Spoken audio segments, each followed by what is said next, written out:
உலக தமிழர்களுக்கு வணக்கம். இன்றைக்கி நிறைய விஷயங்கள் நம்ம பேச போகிறோம்.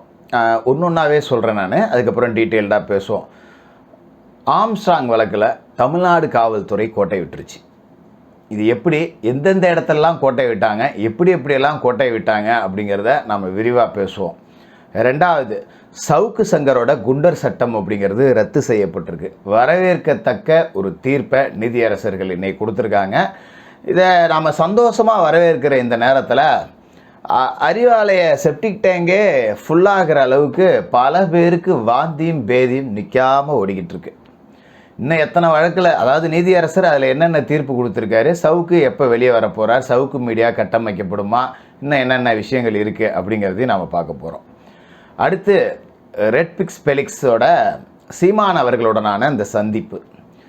இதில் மூலியமாக ரெட்பிக்ஸ் ஃபெலிக்ஸ் ரொம்ப தெளிவாக உன்னை ஆளும் தரப்புக்கு வலியுறுத்தியிருக்கார். நீ எத்தனை கேஸ் வேணாலும் போடு, நான் உன்கிட்ட சரணடைகிறதா இல்லை, உன்னை திருப்பி அடிக்க தான் போகிறேன் அப்படிங்கிற முடிவு எடுத்திருக்காரு. அதோட நீதிமன்றம் உத்தரவிட்டும் ஏன் ரெட்பிக்ஸ் சேனல் மூடப்படலை, இது மாதிரியான எல்லா விஷயங்களையும் நாம் இதில் பார்க்க போகிறோம். முதல்ல நாம் ஆம்ஸ்ட்ராங் வழக்கிலேருந்தே வந்துடுவோம். நேற்று இந்த அஸ்வத்தாமன் கைது குறித்து, அஸ்வத்தாமன் யார், அவருக்கும் நம்ம ஆம்ஸ்ட்ராங் அவர்களுக்கும் உண்டான பகை என்ன அப்படிங்கிறது குறித்து எல்லாமே டீட்டெயில்டாக பேசியிருந்தோம். அந்த சொத்து வழக்கு, ஒரு 300 கோடி ரூபாய்க்கு உண்டான மதிப்பான ஒரு இடப்பிரச்சனை, அதுக்கு கைமாறக்கூடிய சில பல லட்சங்கள் கோடிகளால் தான் இந்த கொலை நடந்துச்சு அப்படிங்கிறத ரொம்ப தெளிவாக ஆதாரபூர்வமாகவே உங்ககிட்ட நான் பேசியிருந்தேன். பார்க்காதவங்க வீடியோ நம்மளோட சேனலில் இருக்குது, பார்த்துக்கலாம். சரி, அப்படி என்ன கோட்டை விட்டாங்க அப்படின்னு நீங்கள் கேட்கலாம். இந்த வழக்கை பொறுத்த வரைக்கும் இது எதுவுமே நாம் சொல்கிறது கிடையாது, எல்லாமே காவல்துறையினர் சொன்னது தான்.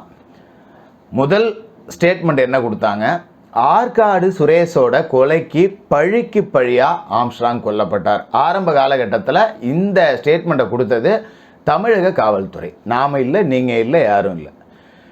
ஆம்ஸ்ட்ராங் கொலை அப்படிங்கிறது ஆற்காடு சுரேஷோட கொலைக்கு பழிக்கு பழியாக நடந்திருந்தா காவல்துறை சொல்கிற மாதிரி, ஆற்காடு சுரேஷோட கொலை வழக்கில் ஆம்ஸ்ட்ராங்கோட பெயர் சேர்க்கப்பட்டிருக்கணுமா இல்லையா? ஆற்காடு சுரேஷோட கொலை வழக்கில் எந்த இடத்துலையுமே குற்றவாளி அப்படிங்கிற இடத்துல ஆம்ஸ்ட்ராங்கோட பெயர் சேர்க்கப்படவே இல்லை.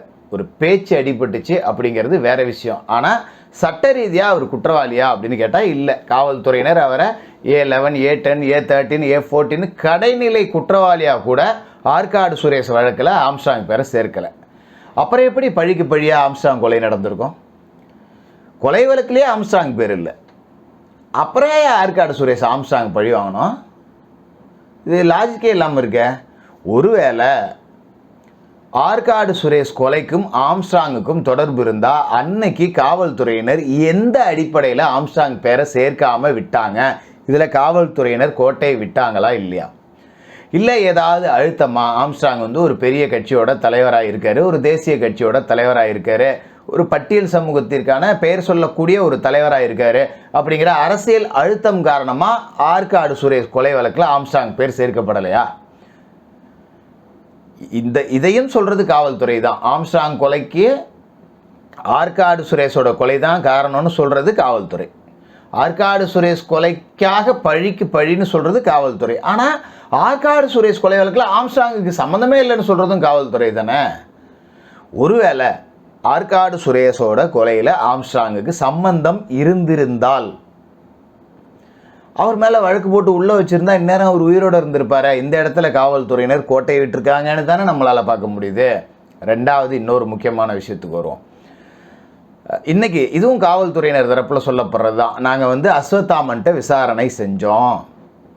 அஸ்வத்தாமன்ட்ட செய்யப்பட்ட விசாரணையில் தான் அஸ்வத்தாமனுக்கும் ஆம்ஸ்ட்ராங்குக்கும் பிரச்சனை இருந்திருக்கு. ஒருத்தருக்கு ஒருத்தர் துப்பாக்கியை காட்டிக்கிற அளவுக்கு கூட இந்த பிரச்சனை போயிருந்திருக்கு அப்படிங்கிறத சொல்கிறீங்கல்ல. எடுத்த உடனே ஆம்ஸ்ட்ராங் கொல்லப்பட்ட போது அஸ்வத்தாமனை தூக்கி இருக்கலாமே, சந்தேகத்தின் அடிப்படையில். இவங்களுக்கும் அவங்களுக்கும் ஏற்கனவே மோட்டிவ் இருக்குன்னு ஏன் இப்படி சுற்றி வளைச்சி திருவேங்கடம் என்கவுண்டர், அஞ்சலை, வளர்மதி, ஹரிகரன், அருள்னு இவ்வளோ பேரை இழுத்து பிடிச்சி கடைசியாக இவரை தூக்கி இருக்கணும்? இதுலேயும் அரசு கோட்டை விட்டுருச்சா, காவல்துறை கோட்டை விட்டுருச்சா அப்படிங்கிற சந்தேகம் இருக்குது. இதைவிட முக்கியமான ஒரு விஷயம், ஆம்ஸ்ட்ராங்க அஸ்வத்தாமனோட தந்தை தாதா நாகேந்திரன் சிறையிலேருந்தே மிரட்டினார் அப்படின்னு சொல்கிறாங்க. சிறையில் இருக்கக்கூடியவருக்கு எப்படிங்க ஃபோன் வந்துச்சு? இது என்ன லாஜிக்னு எனக்கு தெரியலையே. சிறையில் ஃபோன் பழக்கம் அப்படிங்கிறது சாதாரணமாக அங்கங்கே கொஞ்சம் பெரிய தாதாக்கள் எல்லாம் புழங்கிட்டு தான் இருக்குது. நிறைய தடவை சிறையை பார்த்தவங்களுக்கு இது நல்லாவே தெரியும். சிறையில் செல்ஃபோன் புழக்கம் அப்படிங்கிறது இருக்குது. சும்மா வாய்க்கு செத்தவன், வயிறுக்கு செத்தவன், கஞ்சிக்கு வைக்க இல்லாமல் திருடிட்டு போனவன், ஒன்றுமே செய்யாமல் அப்பாவியாக ஜெயிலுக்கு போனவன், இவனுக்கு தான் எந்த வசதியும் கிடைக்காது. நல்ல தண்டனை கைதிகள், நீண்ட நாள் சிறைவாசிகள் அதிகாரிகளை கைக்குள்ளே போட்டுக்கிட்டு அவங்களுக்கு உண்டான மாமூல் அடிச்சுட்டு ஜாலியாக தான் உள்ளே இருக்காங்க. அவங்கள்ட்ட செல்ஃபோன் இருந்திருக்கு அப்படிங்கிறது காவல்துறையினர் மூலமாகவே நாகேந்திரன் ஆம்ஸ்ட்ராங்கை மிரட்டினார். நாகேந்திரன் அந்த நில உரிமையாளரான ஜெயபிரகாஷை மிரட்டினார் அப்படின்னு சொல்லும்போதே தெரியுதா இல்லையா? அப்போ சிறை கைதிக்கு செல்ஃபோனை கொடுத்துட்டு சிறைத்துறை வேடிக்கை பார்க்குது அப்படின்னா இதுக்கு தார்மீக பொறுப்பேற்று சிறைத்துறை அதிகாரிகளும் பதவி விலகணும்.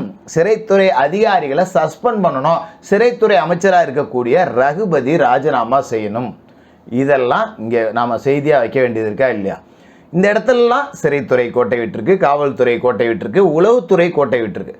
இவ்வளவு ஓட்டைகளை இதில் வச்சுக்கிட்டு இந்த வழக்கில் நீதி கிடைக்கும்னா எங்கேருந்து கிடைக்கும்? எனக்கு தெரியல. யாராவது தெரிஞ்சவங்க கமெண்டில் விளக்க சொல்லுங்கள், நான் கேட்டுக்கிறேன். எனக்கு தெரிஞ்சு இந்த வழக்கு அப்படிங்கிறது புஷ்ஷாக போகுதோ அப்படிங்கிற சந்தேகம் தான் இருக்குது. தொடர்ந்து பார்ப்போம் என்ன நடக்குது அப்படின்னு. சரி, இப்போ சவுக்கு சங்கர் விவகாரத்துக்கு வருவோம். சவுக்கு சங்கரை குண்டர் சட்டத்தில் அடைத்தது தப்பு அப்படின்னு நீதிமன்றம் விடுதலை செஞ்சிருச்சு. ஏற்கனவே இந்த வழக்கின் தீர்ப்பு வந்து நாள் குறிப்பிடாமல் ஒத்தி வைக்கப்பட்டது நம்ம சொன்னோம் இல்லையா? இன்றைக்கி அந்த தீர்ப்பே வந்துருச்சு. சவுக்கு பேசுனது தப்பு, ஏன்னா தண்டனை வாங்கி கொடுங்க, கேஸ் நடத்தி. குண்டாஸ்லாம் போட முடியாது, குண்டாஸ் போட்டது தப்பு. அதுமாரி தேவையில்லாத அதே மாதிரி மற்ற வழக்குகளில் விசாரணை தேவையில்லைன்னா அவரை விடுதலை செய்யுங்க, எதுக்கு இத்தனை வழக்கு போடுறீங்க அப்படின்னு சொல்லிட்டு நீதிமன்றம் இன்றைக்கி சொல்லியிருக்கு. சவுக்கு விடுதலை ஆகிறதுக்கான சாத்தியம் அப்படிங்கிறது வந்துருச்சு. சவுக்கு விடுதலையான சவுக்கு மீடியா வருமா? வராது. ஏன்னா சவுக்கு மீடியா வந்து இந்த கஞ்சா வழக்கில் சவுக்கு மீடியாவில் உள்ள எல்லாத்தையுமே அள்ளிட்டு போயிட்டாங்க. சவுக்கு மீடியாவில் ஒன்றுமே இல்லை. இன்னுமே போனால் அந்த சவுக்கு மீடியா அலுவலகம் வச்சுருந்த அந்த இடத்துக்காரர் கூட மிரட்டப்பட்டிருப்பார். இனிமேல் அவங்களும் வாடகைக்கு இடமும் தரமாட்டாங்க. சவுக்கு மீடியா நடத்துறதுக்கு இப்போ சாத்தியம் இல்லை. ஆனால் சவுக்கே வேறு மீடியா நடத்தினா சவுக்கு மீடியா தான் சவுக்கு சங்கரோட மீடியா இல்லை. சவுக்கு சங்கர் எங்கே உட்காந்து பேசுகிறாரோ அதுதான் சவுக்கு மீடியா. பார்வையாளர்கள் தயாராக இருக்காங்க. சும்மா என்ன மாதிரி சாதாரண ஆள் கிடையாது. இனிமேல் இவ்வளோ பெரிய ஃபாலோயர்ஸை எப்படி கொண்டு வர்றதுன்னு அவருக்கு ஃபேன் ஃபாலோயர்ஸ் ஆட்டோமேட்டிக்காக இருக்காங்க. சவுக்கு எங்கே நின்று பேசினாலும், ஒரு முட்டு சந்தில் மூத்திர சந்தில் நின்று பேசினாலும் அதுதான் சவுக்கு மீடியா. அந்த வகையில் சவுக்கு மீடியா மறுபடி ஒளிபரப்பாகும். அதனால தான் அறிவாலய செப்டிக் டேங்க் நிரம்பி வடிகிற அளவுக்கு திமுகவினருக்கு பேதி பிடுங்கிக்கிட்டு போகுது. வைத்தாலையும் வாந்தியுமா ஓடிக்கிட்டு இருக்கு.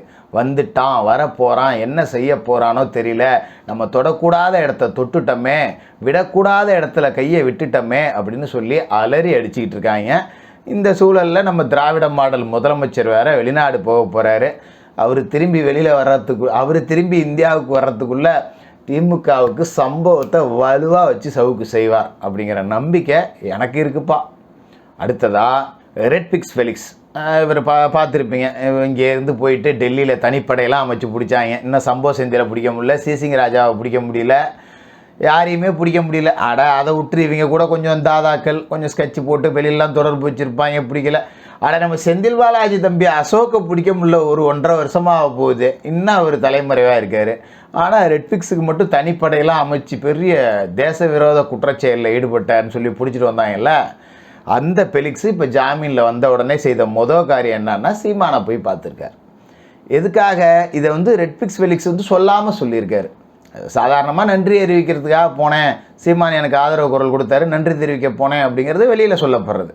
ஆனால் உள்ளுக்குள்ளே என்ன நடக்குது அப்படின்னா, திமுக காரனை நாம் இதுக்கு மேலே வெளுக்காமல் விடக்கூடாது.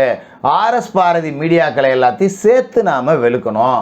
அதுக்கு தனி ஃபெலிக்ஸால் முடியாமல் ஒரு கட்சியின் பின்புலத்தில் நின்றுக்கிட்டு வெளுத்தா எப்படி அப்படிங்கிற ஒரு யோசனையின் பேரில் தான் சீமான் அவர்களை சந்திக்க போயிருக்காரு. இனிமேல் ஃபெலிக்ஸும் வெளுத்து விடுவார் அப்படிங்கிறதுல எந்த மாற்றமும் இல்லை.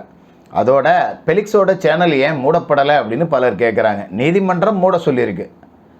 மேல்முறையீடு போயிட்டு போகிறோம். மேல்முறையீடு நிலுவையில் இருந்ததுன்னா மேல்முறையீடு செஞ்சுருக்கோன்னு சொல்லிட்டு இங்கே பண்ணிட்டு போகிறோம். இல்லை அதுக்கு உண்டான டைம் கேட்டு போகிறோம். இதில் என்ன இருக்குது? மூடணுன்னா உடனே மூடிடணும் நம்ம உடன்பிறப்புகளுக்கு. இவங்க நினச்சதெல்லாம் நாட்டில் நடந்துடணும். இந்த வினேஷ் போகத்து மேட்டரில் அப்படி தான் வானத்துக்கும் பூமிக்கும் குதிக்கிறாங்க. இது வந்து பெரிய சங்கிகளோட சதித்திட்டம். அந்த பெண்மணி போராடினது மெடல் வாங்கிட்டு வந்தால் அசிங்கம்னு சொல்லிட்டு இப்படி வேணும்னே பண்ணுறாங்க. எப்பாடே உங்கள் லெவலுக்கு நீங்கள் பேசுங்கடா. வினேஷ் போகத்துன்னு எழுதி கொடுத்தா அதை தெளிவாக படிக்கிறதுக்கே உங்கள் தலைவருக்கு தெரியாது. நீங்கள் என்னமோ ஒலிம்பிக்கே கண்டுபிடிச்ச மாதிரி பக்கம் பக்கமாக ரைட்டப் எழுதிட்டு இருக்கீங்க. திருந்துங்கப்பா, டிவி வாங்கி தரேன். சவுக்கும் பெலிக்ஸும் இனிமேல் உங்களை திருத்துறத முழு நேர வேலையாக பார்ப்பாங்க அப்படிங்கிற நம்பிக்கையோட இந்த வீடியோவை நிறைவு செய்கிறேன்.